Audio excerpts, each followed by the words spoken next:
दोस्तों, राजस्थान का बजट पेश हो चुका है और अब इस पर राजनीतिक भी गर्मा गई है। बीजेपी इस विकास का बजट बता रही है तो वहीं हनुमान बेनीवाल इस कर्ज का बोझ बनाकर सरकार को घेर रहे हैं। आखिर इस बजट में ऐसा क्या है जो विपक्ष को पसंद नहीं आ रहा? चलिए आसान भाषा में समझाती हूँ आपको। तो दोस्तों, भजनलाल शर्मा सरकार के फाइनेंशियल ईयर 2025 और 2026 का बजट पेश कर दिया है। इस बजट को बीजेपी सरकार जनता के हित का बजट बता रही है, लेकिन विपक्ष खास तौर पर हनुमान बेनीवाल को ये बजट बिल्कुल भी पसंद नहीं आया। बेनीवाल का कहना है कि सरकार ने जनता पर कर्ज का बोझ और बढ़ा दिया है। उन्होंने इस बजट को फाइनेंशियली मिसमैनेजमेंट का उदाहरण बताया और भजनलाल सरकार पर सीधा हमला बोला है। अब सवाल यह है कि क्या बेनीवाल को इस बजट से दिक्कत क्या है? कर्ज का बोझ बढ़ता। बेनीवाल का कहना है कि सरकार ने लोगों पर भारी कर्ज लाद दिया है और ये साफ तौर पर सरकार के इकोनॉमिक मिसमैनेजमेंट को दिखाता है। बिजली उपभोक्ताओं से छल। उन्होंने कहा कि सरकार ने फ्यूल सरचार्ज लगाकर बिजली के दाम बढ़ा दिए गए, जिसमें आम जनता को आर्थिक बोझ सहना पड़ेगा।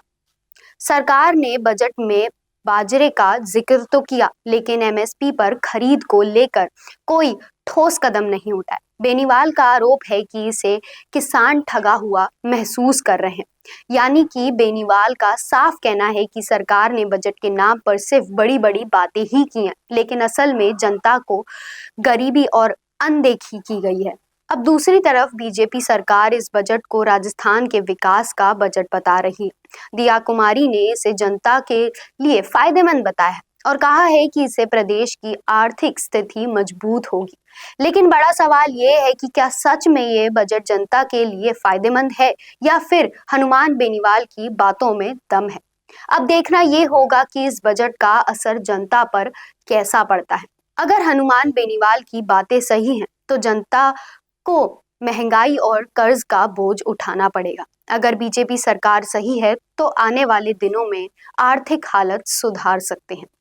लेकिन एक बात तय है, राजस्थान की राजनीति में इस बजट को लेकर भारी बहस होने वाली है। तो दोस्तों, आपको क्या लगता है? क्या वाकई ये बजट राजस्थान पर कर्ज का बोझ बढ़ाने वाला है या फिर हनुमान बेनीवाल सिर्फ राजनीति कर रहे हैं?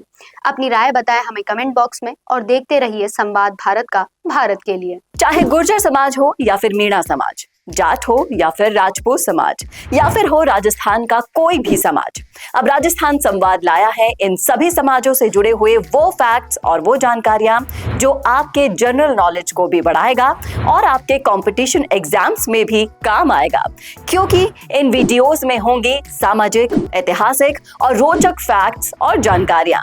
तो अगर आप भी बढ़ाना चाहते हैं अपनी जीके और जानना चाहते हैं अपने इतिहास के बारे में छुपे हुए वो फैक्ट्स, तो ज्वाइन कीजिए राजस्थान संवाद का मेंबरशिप प्लान।